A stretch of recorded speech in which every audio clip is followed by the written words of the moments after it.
Envision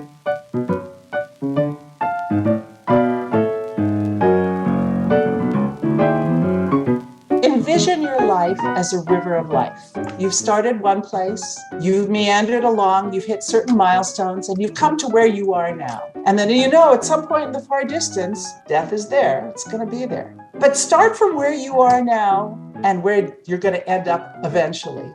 What are those things that you want, those milestones that you want to put on your river of life path? What are those things that you haven't done yet? Hello, and welcome to Not Born Yesterday, a podcast dedicated to older adults and the challenges and joys of aging. I'm Miriam Goodman, your co-host. Not Born Yesterday is brought to you by Next Village SF. I'm your co-host, Lynn Winter-Gross. Next Village SF is a nonprofit providing older adults in the Northeast neighborhood of San Francisco with support to help age in place.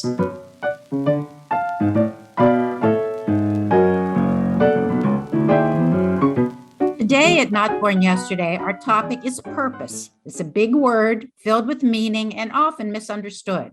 For many of us, the idea makes us anxious. As we grow older and retire, do we really have to submerge ourselves in something others define as a valuable purpose, like being involved in social action, feeding the homeless, or working for political candidates or issues? Or is it enough to play golf, visit friends, and travel? What we might be doing in our post-retirement years didn't come with a handbook, and many of us find we're not sure what will make us happy now. We didn't realize we should have planned how we would spend those next 20 or 30 years. In our younger days, our purpose probably revolved around work and family, but now we have no restrictions on our time that feels something important is missing. As author Wayne Dyer said, if you are what you do, then when you don't, you aren't. After those first months of retirement, there comes a time when many older adults feel compelled to ask themselves, do I actually have something to share? Can I help as a teacher, a mentor, or working with the underserved? Could I use my gifts and skills with something that I actually love doing? Many of us aren't quite sure what's next. How do we start to figure this out? How do we find purpose and meaning in our lives?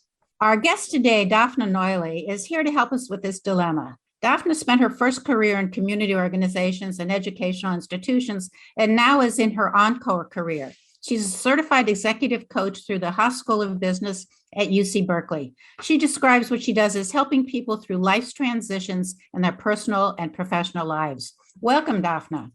Good morning. So it means different things to different people. And how are we supposed to find our purpose? So that's really the big challenge. And for everybody, that's really different.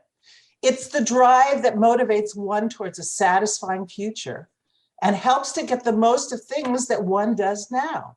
It means being deliberate, the opposite of boredom. It makes one feel passionate, creative, and committed.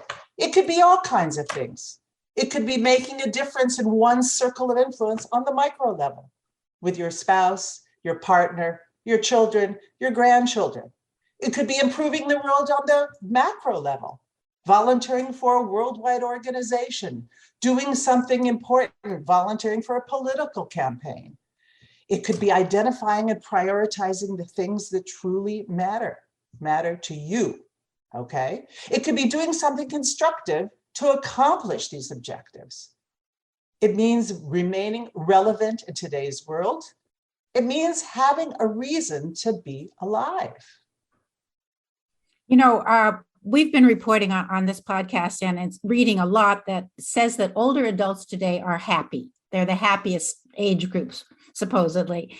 And of course, even older people are challenged because they face things like illness and loneliness and loved ones dying. But the researchers have found that those who do have a purpose and have values and goals are better mentally and physically and lead to longevity. Have you seen that happen? Absolutely. Absolutely. Those are the people that really get up every morning feeling vital, feeling like they're doing something that's important in their lives. And again, it can take so many different ways there's just so many ways to do it. One of the examples, for example, could be volunteering. Again, volunteering in a local organization, volunteering at a local school, helping kids to read. It could be volunteering in a big organization. It could be just something like improving one's own health, getting up in the morning and from now on, I'm going to start doing exercise on a regular basis. And I'm going to lose those last 10 pounds that I've been wanting to take off for the last 30 years. It could be wanting to strengthen my bones. It could be wanting to get my health in better shape. It could be mentoring. It could be traveling. Up until now, you could have been working all these years, never had the time to do all that travel. Well, why not now? Well, COVID puts a little bit of a squash on that, but assuming one can travel again, it could be that. It could be pursuing knowledge. I know several people, some of my clients have gone back to school, and they do it by either attending the local community college or by joining a university and auditing the classes. It could be a class that they learn online. It could be deepening family and connections. This is the time to really kind of deepen those connections you never really had the time to do before. It could even be kicking back and enjoying leisure time. I mean, some of us never had the time to do that. So it could be this month, I'm just going to sit back and I'm going to read those books, or I'm going to go for a walk with a friend every day, or I'm just going to sit on the couch and eat bonbons, but not indefinitely, just knowing that I'm doing this with purpose. And then again, it obviously could be pursuing all those hobbies that we've put aside or we've never had enough time for. You've said a lot of different things, from sitting on the couch to the hobby to going to school to travel to, I don't even know, how do you start?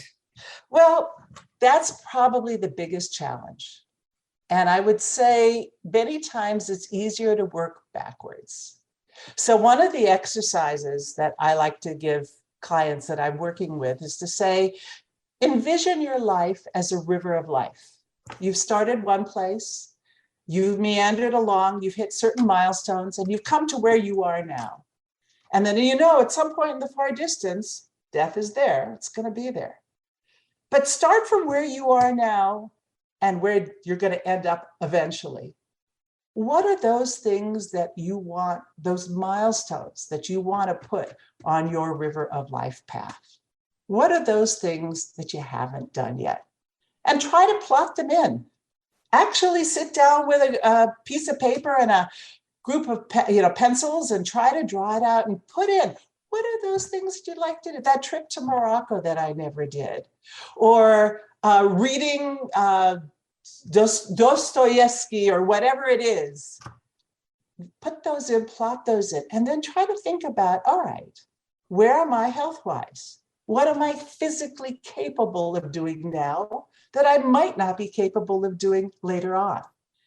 And at that point, try to figure out what has to come earlier, what has to come later. Think about, that's one way of doing it.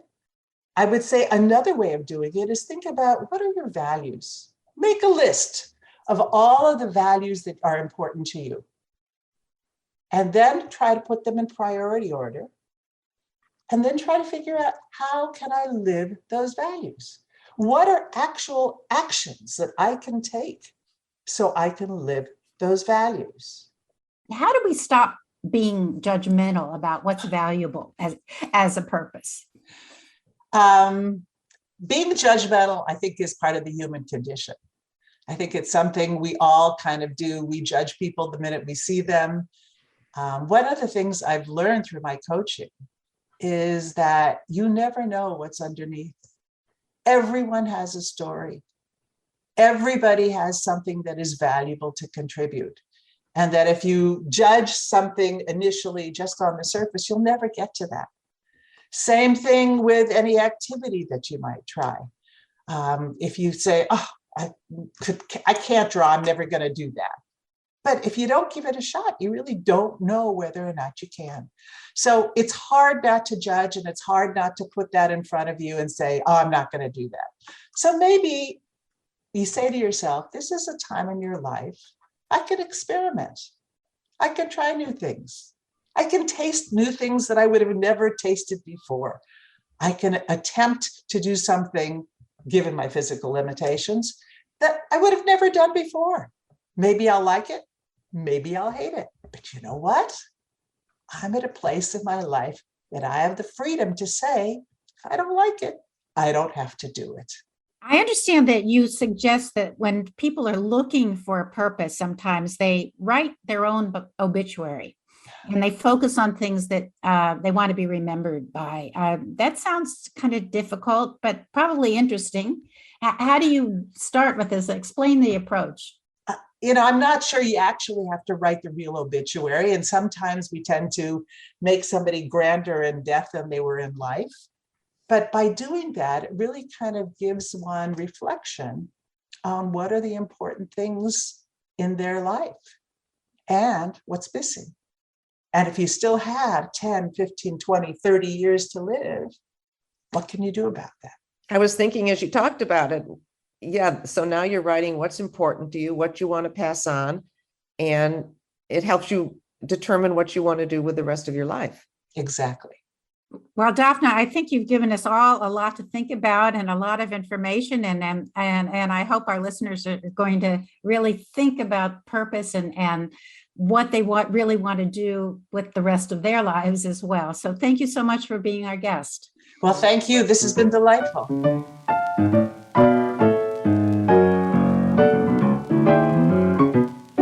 On News to Use today, we want to talk about falling.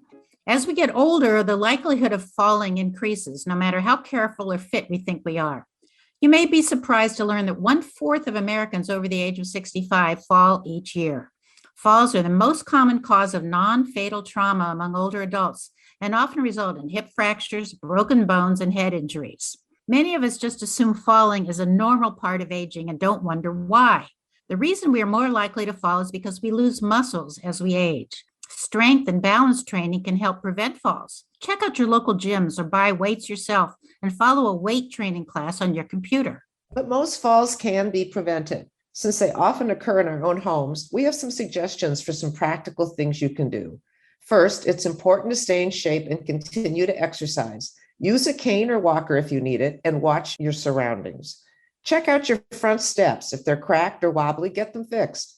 And be sure the lighting is bright in front of your door. Also, add a handrail if possible.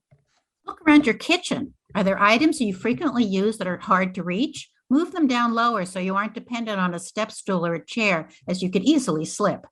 And then consider your bathroom. Buy a shower seat, grab bar, and adjustable handheld shower heads to make your bathing easier and safer. Add a non-slip rubber mat so you aren't sliding on wet surfaces in the tub. And if you're renting, talk to your landlord about installing these items. Assume they also want you to stay safe. Take a look at your lighting. Replace burnt out bulbs with bright non-glare bulbs. Add a chair in your bedroom so you can sit while you get dressed. It's easier to get up off a chair than your bed. And be sure the path between your bed and the bathroom is clear in case you get up in the middle of the night. And keep a phone nearby so if you do fall, you can call for help. If you have area rugs, put rubber-backed runners under them so you won't slide if you cross the room. Now, if you do fall, remain calm. Don't try to get up immediately. Roll over to your side. Get up on your hands and knees and crawl to a wall or a piece of furniture that will help you get up. If you're alone and can reach a phone, call someone else to help. And always take your phone with you when you take a shower or a bath so you can call for assistance if you fall there. Also, check out your living situation and make the necessary changes soon. You will be glad you did. And remember, physical activity and balance training are the best fall prevention plans.